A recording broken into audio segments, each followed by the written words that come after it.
So I want to kick this off with a story that Josh tells sometimes that I think helps you to understand the importance of this conversation and kind of why folks need to be thinking deeply about the problems facing the department. And it's about a trip he took to a floating radar station called SBX. Yeah, well, first of all, thank you very much for Spark Cognition for having us and for devoting so much time on the agenda to these really, really weighty issues of national security. I think it's really great that we had that incredible panel on hyperwar and this one with my colleagues up here to talk about a really important subject. And to try to set the stage a little bit, as Jennifer asked me to do, I want to bring you to a story. First, you have to understand what we do at the Defense Innovation Board. So we're a startup inside government. We're only a couple of years old.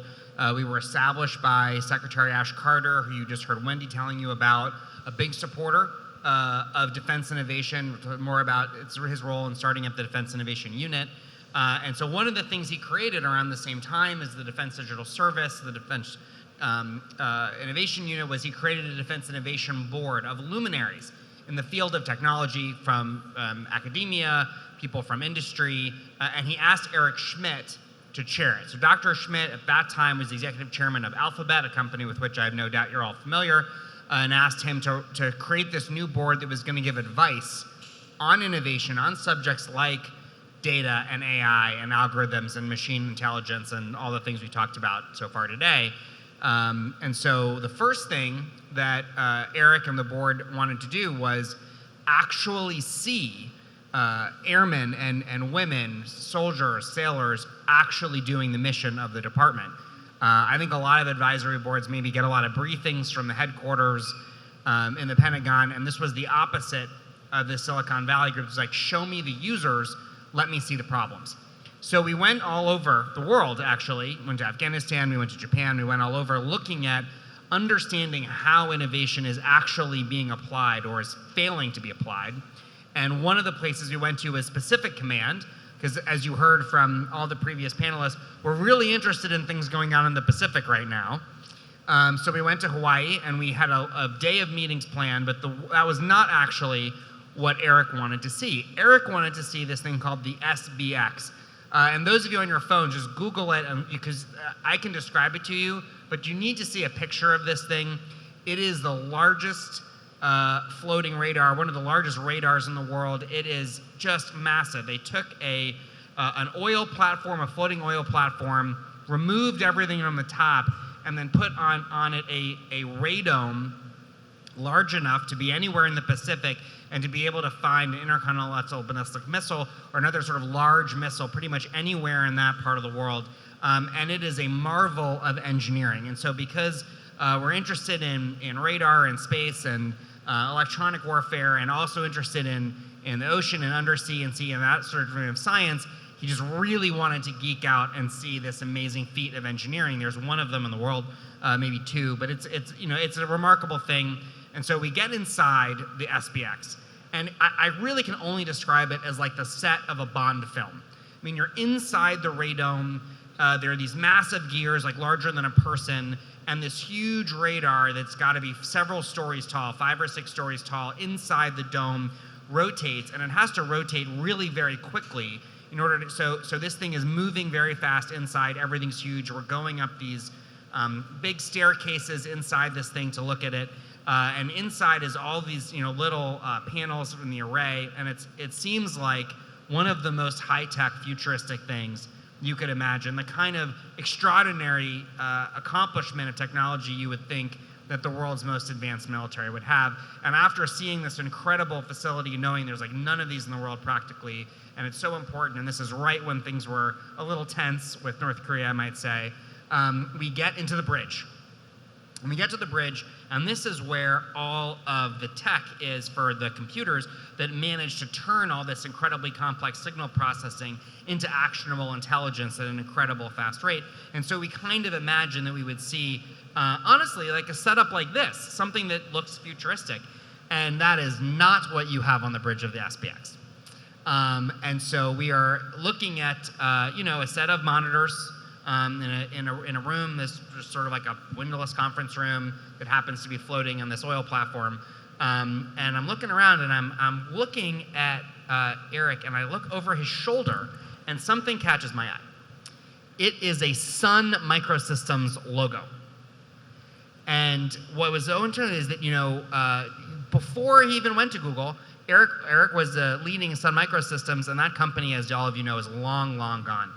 And so it was this fascinating moment of realization that was sort of personally entertaining for him, given his history, but he realized there's this cognitive dissonance between having this incredibly sophisticated sensor and this piece of hardware, this accomplishment. Think of the enormous expense to designing it and building it, and it's all being filtered down into a computer that's at least 10 years old, maybe even older than that, and just does not have the processing power to be able to do any of the kinds of things we talked about today with machine learning, with machine intelligence, artificial intelligence. It is a time capsule to a moment in time when a company not only isn't supporting that technology, but that company is in the ash heap of tech history. And then we start talking about this, and he's like, well, would you like to see the data center? And so first of all, like, the data center on board, okay. So we just walk over, he opens a closet, literally a closet, and there is a server rack. And let me tell you, the blades were the same vintage as the Sun monitors. So you see, is like, this is what we're up against with defense innovation. The ambition and the vision and the mission is unparalleled, but the gear that we're using is ancient. And that is what the three of us are up against, and that is what we come to work every day to solve. We've got to figure out how to get state-of-the-art technology into equipment like the SPX and whatever replaces it. Yeah. So I will tell you, if you spend any time looking at these issues as a reporter, it is not easy to reconcile the conversations we're having around AI and frontier tech and the lack of basic tech, things like laptops that folks within the department try to get their hands on. So it's a long way of asking you, how do you plan to get the next innovations into the hands of folks who need it? So I can take that one. For the last 2 years, I was tasked by the 3-star general in charge of Air Force intelligence to do outreach to the private sector. So I worked with think tanks, universities, nonprofits, and then small to medium businesses that don't do work with the federal government, and then larger companies that didn't have a large federal presence. And trying to build those relationships with those capabilities, the technology, the innovation, the ideas, the analysis that was going on in the private sector, and try to bring them in and introduce them to others so that there wasn't this fear of this uniform that I wear, so that there wasn't a fear that the Department of Defense was so far ahead in technology that we didn't need them. And for them to understand that didn't matter how small they were or how big they were, that they were valuable. So building on that, you also have to be able to work at their speed. So I'm Zach, I'm with the Defense Innovation Unit, formerly Defense Innovation Unit Experimental, DIUX. The X is now silent and invisible. So we were set up around the same time as the Defense Innovation Board of how do you work with startups and other companies and rapidly accelerate that technology into the DoD. Because it's one thing to see the Sun server and say, oh God, but it's another thing to actually be able to give a contract to a startup or a company and rapidly prototype it inside the military. And that's really our bread and butter. And so and with Jen, we're in the same service. We, in theory, wear the same uniform. I certainly am not wearing that today. And that's part of the appeal of DIU is that you have to have a part of the DoD that can go walk into a venture capitalist office or walk into a startup's office and talk on their terms and speak in ways that aren't about the federal acquisition regulations, which is this behemoth way that we currently acquire services and technology, that we tend to say that if only our adversaries could adopt the federal acquisition regulations, then we would win, because we'd just be able to outmaneuver them, but they don't. And being able to work on their terms and work quickly. So for us, our goal is 60 days from the time that we post a solicitation on our website, which you can all see at diux.mil, remember the X is silent, to the time that we post it to when we get a contract awarded. And that's really how you take that next step of saying, we really need to replace this aging, antiquated 90s technology. One way to do it, one of many ways, is by prototyping through an organization like ours. Yep. Are there other ways that you work to make the department a more interesting or lucrative customer for startups and for business outside government? Yeah, so it's not just doing the contracts. I mean, part of the whole thing is building a national security innovation base, right? Understanding that all of us have a part to play, particularly the small companies, that they should go and pursue that amazing commercial exit and have a commercial company, have a product or service company. That's great. You don't have to become a defense contractor. You don't have to become a company where DoD is your main client, but just understanding that there's national security implications to what so many companies are doing, and then offering the mechanism and the inspiration and the education that comes along with that by doing these kind of projects, and by having groups like the Defense Innovation Board, and by having organizations like JINS. So it really is, it's not just DIU, it's not just the Defense Innovation Board, with AFWorks and Army Futures Command and all of these other really remarkable organizations that we've seen appear in the last couple of years, to be able to address technology from the basic and applied research at a university all the way to what the Fortune 100 is buying, to be able to operate at every level of technology readiness, and then rapidly bring that in the DoD is what we're focused on. Yep. I feel like we should talk about software. It's come up with all three of you as we've spoken about this off stage. In some ways, you could argue that software could be the future of military advantage. Jen, you say that the government has to look at different ways of bringing it in. How so? So the way that the government likes to develop software is that customer provides a requirement, and the company that is designed to develop that software goes into a hole for 18 months, develops what they think the government needs without talking to the government again, pops out after 18 months and says, ta-da, here you go, here's your product. And the government looks at it and says, that's great, but we've had 5 iterations, 5 technology changes, 2 new platforms, and you're over budget. The way that we need to do this is really based on how Project Kessel Run in Boston is doing things, where they're using the Agile software development model. And with the Agile software development model, they have, no kidding, actual Air Force users sitting next to UX, UI, designers, programmers, and they're working on a day-to-day basis, hour by hour, week by week, to try to iterate, prototype, and deliver technology faster than what we had done in the past. And the fact that everything that we have now is software-based. We no longer have the bombers that fly over, that you have somebody in the back opening the bomb bay and dropping the bombs by hand. Everything is run and controlled by that software system. Mm-hmm.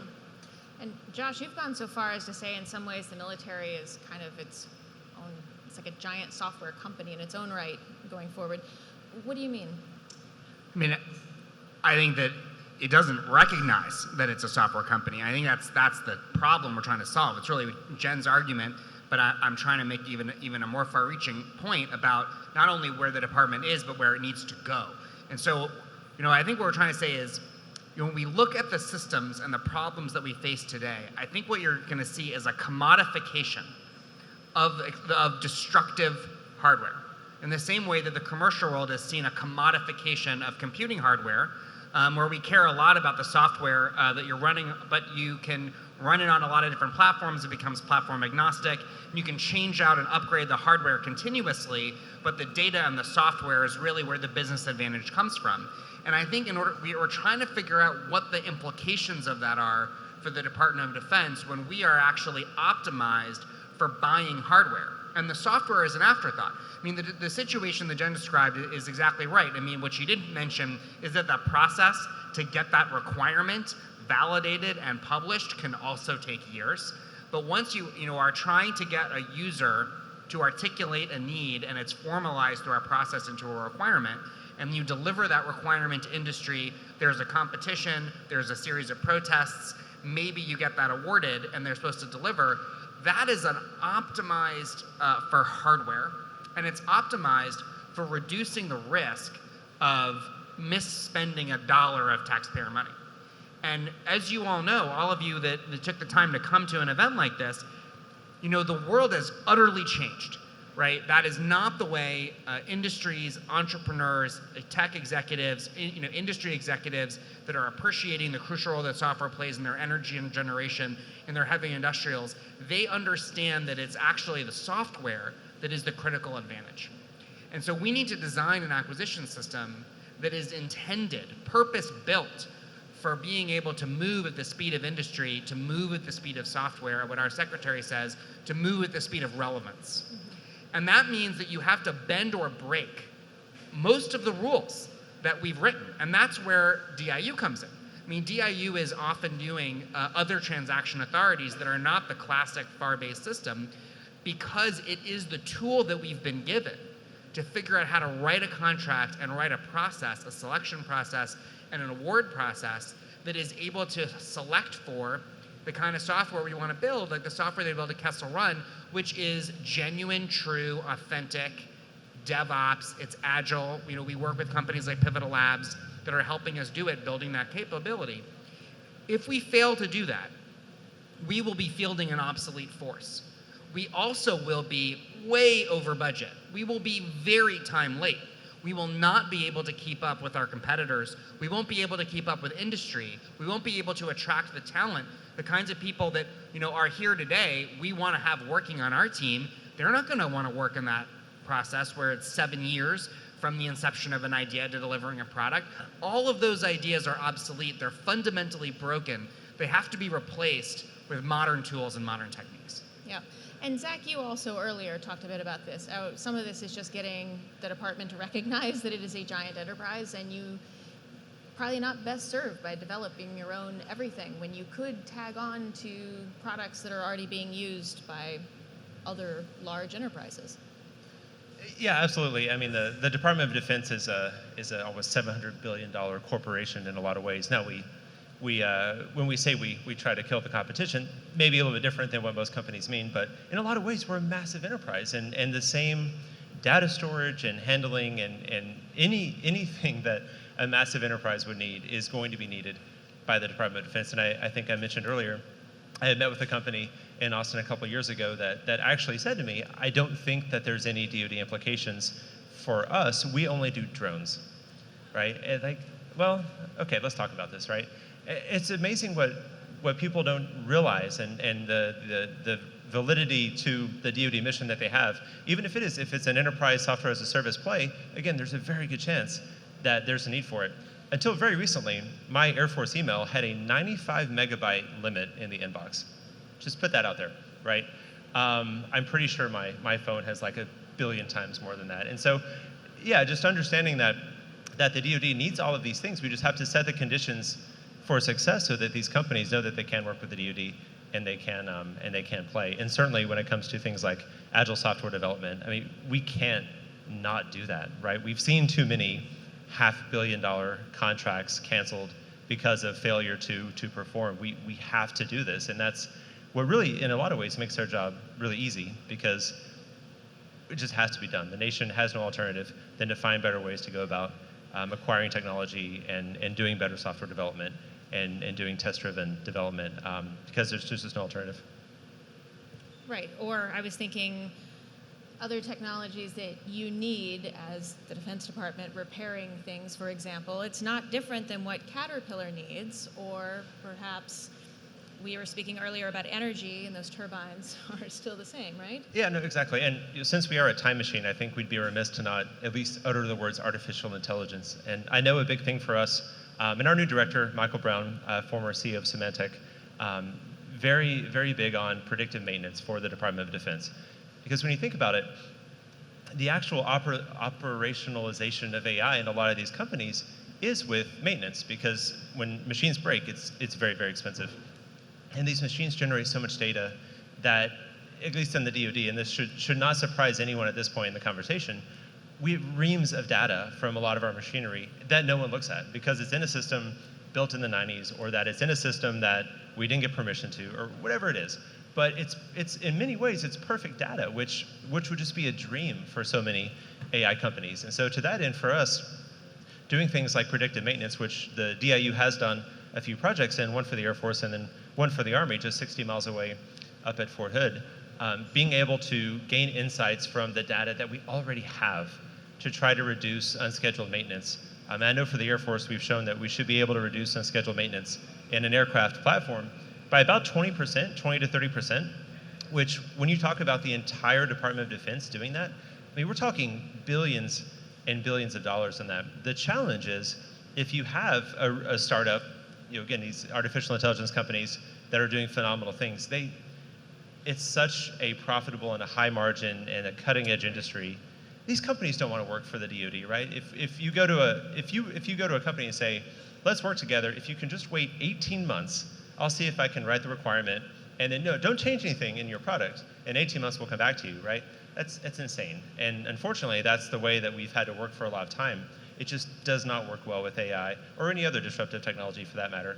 So for us to be able to offer contracts to AI startups like Spark Cognition, which DIU has worked with, being able to move in months rather than years, we're able to try that tech out very quickly. And so we can do things like reduce unscheduled maintenance in the Bradley fighting vehicle for the Army in ways that no one else has really been able to do before.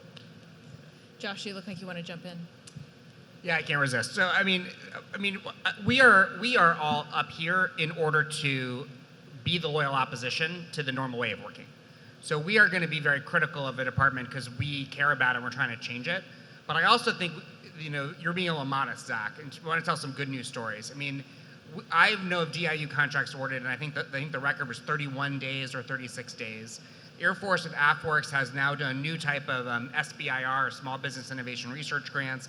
They've retooled the process for startups and tech companies, and they've been doing like small grant awards, non-dilutive capital in 30 days. So while the big problems are titanically large, and I use that word advisedly, there are kinds of stories about the good news that is coming out from some of these new organizations, Army Futurist Command being one that you just mentioned that's local here. There's a lot of positive stories as well, but it does require people who want to be part of the mission and do want to see that impact. And when we talk, you mentioned AI. I think that the potential for applying artificial intelligence to just, as you said, the maintenance, supply, rote, mundane automation tasks in a global organization of our size is an incredibly huge upside for the mission and for the companies that are chosen to be part of that. So I think what we're really here to do is invite people to work with us to help the department on that journey. Jen, do you have something? I do. So one of the big things within the intelligence community is analysis and data and trying to figure out how do we go through all of the data that is out there. And this is back to Zach's point that the data exists.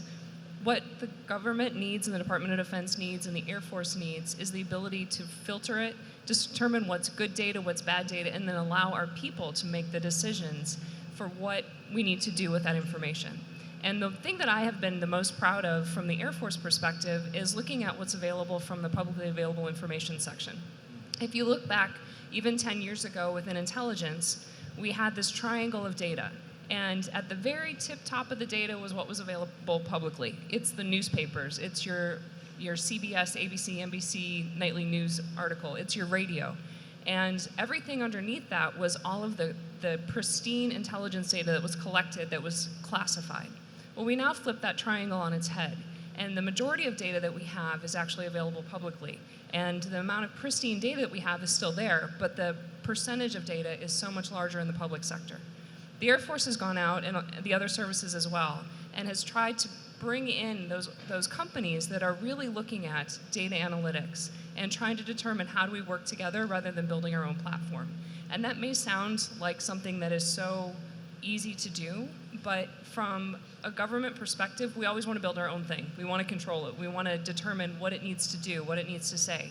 Instead of building those bridges, building those relationships, and starting to Lego together capabilities where one company may have a tool that you have, company B may have a feature that you want, and company C may have the data storage that you need. And looking at them as a family of systems rather than each individual part not actually working. I'm curious what the greatest challenge each of you feels like you're facing right now with bringing innovation into DoD. So I've learned that Henry Ford never actually said this, but I'll still say it, is that if he had asked his customers what they wanted, it would have been a faster horse. Unfortunately, I guess that's fake news. But it's such a great idea of what it's like sometimes to work in the Department of Defense. One of my favorite stories, so one of the projects that I work is somewhat at the intersection of artificial intelligence and cybersecurity, and it involves using autonomy to help test weapon systems. We have some issues with cyber vulnerabilities on this. And I'll never forget, I was talking to one of the people I needed to sell, essentially, to adopt this. And the idea was, well, what if we can fix our weapon systems, the problems, on the spot? And his response was, they'll never let you do that. There's no rule letting you do that. There's just no way that'll work.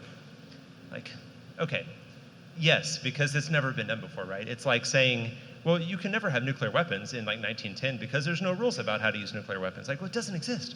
And just understanding, the way that we've worked in the DoD, it's risk averse, and it's a very structured approach to getting things. And the idea that you can't do something because, well, there's no rule about it.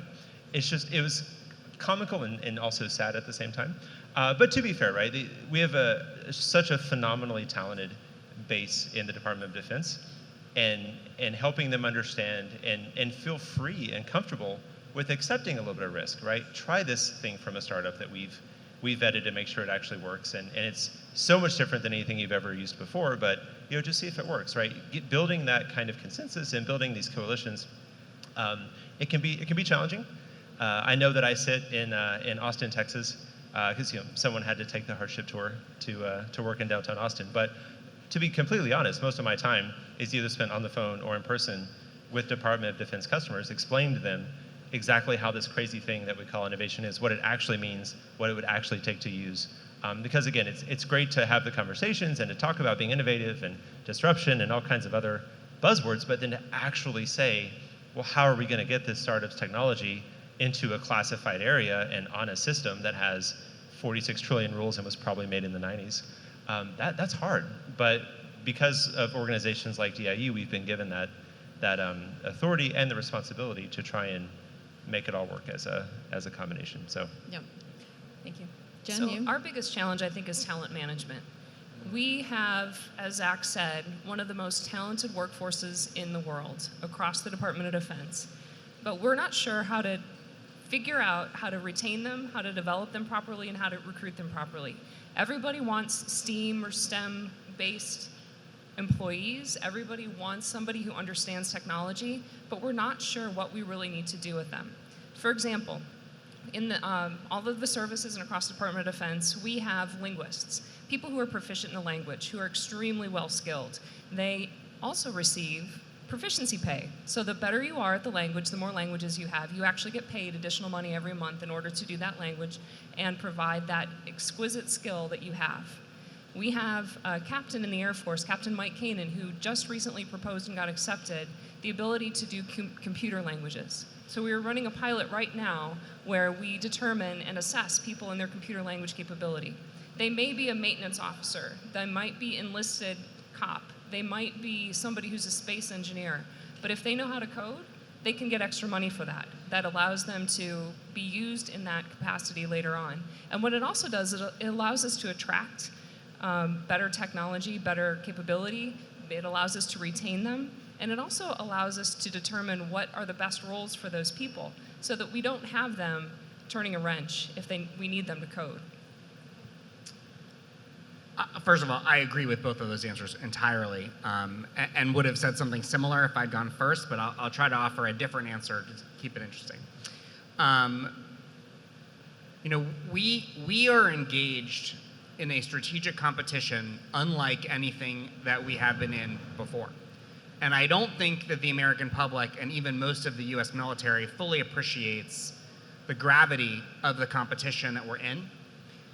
We were able to defeat the Soviet Union in essentially a largely hardware-driven competition because they had a fundamentally flawed model, and we were confident that we had economically and politically a more robust model, and we have different narratives that we tell ourselves about how we won the Cold War, but we did. And not a lot has changed in our ability to compete with another great power during that period of time because for extremely good reasons, we focus on a very different kind of threat. We focus on counterterrorism, we focus on counterinsurgency, which required us to develop a certain set of technologies. It's purpose-built for that mission. But many of those technologies are much less useful against a near-peer competitor or frankly a peer competitor. And during that intervening period of about 15 or so years, we essentially gave ourselves a pass on the kinds of technologies that we would use against one of those competitors. And while that was going on, we were being very carefully watched. And they developed pattern of life for how the US military fights, for who serves in our military, for how our democracy functions. They came to know us for a very long time. And while they were doing that, their economy was growing and growing and growing, as were ambitions and national designs. And I'm talking about a variety of countries that now have more aspirations than they did before. And so now we have awoken to this reality, and you see that in our documents, our national security strategy, our national defense strategy. But we are carrying a lot of legacy, a lot of heritage, a lot of dead weight with us. And now we really have to rapidly adapt. And I'm concerned that we are not necessarily approaching this with a sense of urgency that we really need to understand how do you prepare for hyper war? And how do we understand that, we have to look at the full weight of our society to bring to that struggle. And I think we are very fragmented in terms of how the leading minds in technology and academia and industry think about the role that they have to play in helping our way of life. And I don't just mean America, I really mean the democratic West, right? And our allies around the world, and understanding how do we preserve our way of life? Because authoritarian regimes, they're not as brittle as some of our opponents may have been. In fact, there's a lot of evidence that they're strong and getting stronger and are very focused on this competition. And we are just now sort of awakening, I think, to the gravity of the situation. So I think it's really important. I think the biggest challenge I face, and we can talk about what the department needs to do internally to get ready, but I think it's also important that this whole country think about what we need to do in terms of making sure that the peace and prosperity and stability and respect for human rights, individual liberty and privacy, and the things that we value are able to be exported to people around the world as they have been for a century. That is not a birthright. There is no guarantee of that. That is not something we take for granted. And I think that's not just the challenge for the department. I think that's a challenge for everyone in this room. Well, let's not end on that note. I've given you all a chance to talk about the challenges you're facing. What's something, you're in these jobs now, you're doing this work. What's something that makes you hopeful? What's something that you think is working that 5 years from now you'll be excited to come back and tell us about succeeding? So I am hopeful about the people that are passionate about national security. And I'm not just talking about those that wear a uniform or those that go into the Pentagon every day. I'm talking about many of you that sit in this room. I'm talking about universities and academia and the think tanks that are thinking long and hard about this and providing and contributing to the dialogue. That is what makes me most hopeful. So I am also very bullish on the future. I am excited and truly humbled by what I've seen in startups and this idea of building a national security innovation base, seeing what companies can offer, and when they realize that there is national security implications to what they do, when they respond to solicitations, when they get on contract, when they come in and within days are offering things to the department that we have never seen before and at a fraction of the cost of the way business has been done before. It really is. It's why I wake up every morning excited. That and living in Austin, of course. But it really is. It is inspirational to see that when you can see the results of something happen. And it's so easy to be cynical and jaded. And a dose of cynicism is always helpful when you work in the government, certainly. But to actually see the results and know that it's real and it's not hypothetical, it's really inspiring and humbling. Although that was not the direction I thought you two would go in and be like, well, so we had this unsolvable problem, and now we think it could be solvable because of X. None of that? It ties to that, right? There's so many things that we've seen, like, for example, with predictive maintenance, actually doing this in real world. Like, we've seen that we can reduce unscheduled maintenance in vehicles. In my project, we've seen that we can find cyber vulnerabilities in our super, super important weapon systems that no one knew existed because we're able to use artificial intelligence. We've seen that we can extend the golden hour of life if a soldier is injured. We've seen these things because we've done them and we've prototyped them. And I think I don't think that there's any challenge that we haven't been able to address when you set the conditions for success. Do you want to tell the tanker planning tool on Kessel Run? You should. Or one of you, do you want to tell the tanker planning tool? It's a great story. I could start the story, and then Pat, because it's a great example. So there's many versions of the story, but it goes back to Eric Schmidt and whiteboards and all these things. But it started off as a Defense Innovation Unit experimental project to bring in software that could allow for Air Force coders to, again, Agile software development, have a platform to write applications and things to go after some of the things that were intractable, frankly, in the Air Operations Center in Qatar. And so we awarded a contract to Pivotal Labs, among others, to bring in Agile software development. And I think you probably better for the specifics, but and this is actually fitting because it's now officially an Air Force thing. But we're able to see in just a matter of days was completely unprecedented. When again you set the conditions for success, you operate on a different set of rules. The cost savings of hundreds of millions of dollars are realized almost instantly. And so just like in the actual project, it went over to the Air Force and has done amazing things. So let me set the stage for this first. So what happened is if you can think a wall the size behind me with people writing on grease pencils backwards, putting in the schedule for every aircraft that was taking off and landing and when they needed to be refueled in air. And anytime that a tanker got canceled or another aircraft got canceled, they had to erase the whole board, start over, and rewrite it out. You can imagine just the amount of time that takes. Plus, you have aircraft that are flying. It's not like you can turn them around on a dime or redirect them quickly. You have to do this so that you have efficiency in your workflow. And I'm not a pilot, but I think when your in-flight refueling doesn't show up at the right time and place, it's a really bad day when you're out of fuel over Iraq. Or over the ocean. Or the ocean. I mean, the ocean probably would be it's worse. really important to get tanker planning right. And what happened was that there were some brilliant individuals who said, what happens if we automate this? How do we make a technology, a capability that allows us to, when a tanker gets deleted because it can't take off because the engine's broken, that it automatically racks and stacks who's the lowest on fuel, who has to go the furthest distance, who's the one that has the most time-critical mission, and then builds an algorithm that allows it to do that and display it, not just on the board behind everybody, but across the ecosystem so that change can happen and the mission continues. Yeah, that's what I was looking for. 2 months, right? Beta version shipped in 2 months. Now it's the first of 13 apps developed at Kessel Run. And then my favorite part of the story, I'm not going to mention the company that had the contract, but there was a company that had a $750 million contract to deliver the platform on which these apps were going to be built. That had been at least 8 years. They had never delivered a single functioning line of code.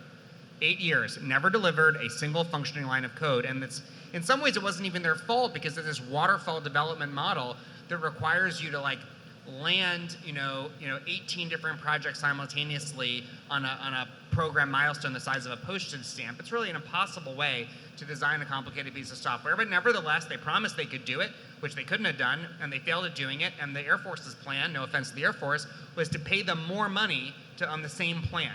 So these guys came along, 2 months, delivered a viable alternative to a proof of concept. They didn't deliver the whole system, they delivered a proof of concept, and so that program for $750 million got canceled. And if you want to have something that gives me hope, when we start canceling programs of record for hundreds of millions of dollars, that shows we're serious. So I am going to count our success on the number of not only apps delivered, but also programs canceled. Because you can't just add, you also have to do some subtraction. So that's a good story. I want to answer your question, though, that gives me hope. It's actually AI. And I want to tell you something that Wendy said. Wendy talked about going to Europe and talking to NATO about all of their AI skeptics and their AI fears. And I think that she really could have been describing the United States as well. She's probably too polite, but I'm not as polite. And I'll tell you, I think we get a lot of that angst and anxiety as well. And it's sort of the two sides of this U is one, the fanciful, uninformed, unrealistic optimism of sprinkling AI pixie dust on your problems and magically wishing them away on the one hand, and then on the other, the sort of nihilism about sort of Skynet and the robot armies and all the terrible things that will happen, or even worse, that their jobs will be lost, which is even more frightening. And so, between these two extremes, I think that there are really brave people who are stepping into the breach and embracing it by working with companies like Spark and many others as well, and saying that they want to do this. But that's actually not the thing. Yeah, you can clap for that. But that's not the thing that gives me hope. What gives me hope is that the department, in its wisdom, has done something very important, which is that they have said that they want to take an ethics-first approach to artificial intelligence. They've asked our team to develop a set of AI principles for national security. And I think that's really important because there's a real opportunity for us to fail as a nation if we don't consider ethics first as we adopt these new technologies, because they are brittle and there is bias and they can be misapplied and bad things can happen with AI. But when we say that we're going to place international humanitarian law, human rights, the law of war, the Geneva Conventions, the things that we've cared about for 70 years, as the starting point of the discussion, and then ask ourselves, how do we adopt commercially mature technology for predictive maintenance right now? And then how do we invest tens of millions of dollars at DARPA in explainable AI and TV&V and the kinds of verification and validation we would need? That is American leadership in the world. That's the country that we believe in. That's what we come up to work to do. And so when we approach AI in that way, that gives me hope that we have it within us to lead not only technologically, but to lead in terms of moral authority. And I think that's when the US military and the American people are at their best. Because the world is going to be reshaped by AI. We are going to compete with AI on the battlefield. Hyperwar is not just a figment of our imagination. It is a real threat. And when we contend with that, I want to make sure that we are bringing the Constitution and our values with us. And I believe that we're on a path to do that. Okay, I think that does it for us. And Thank you you all very, very much.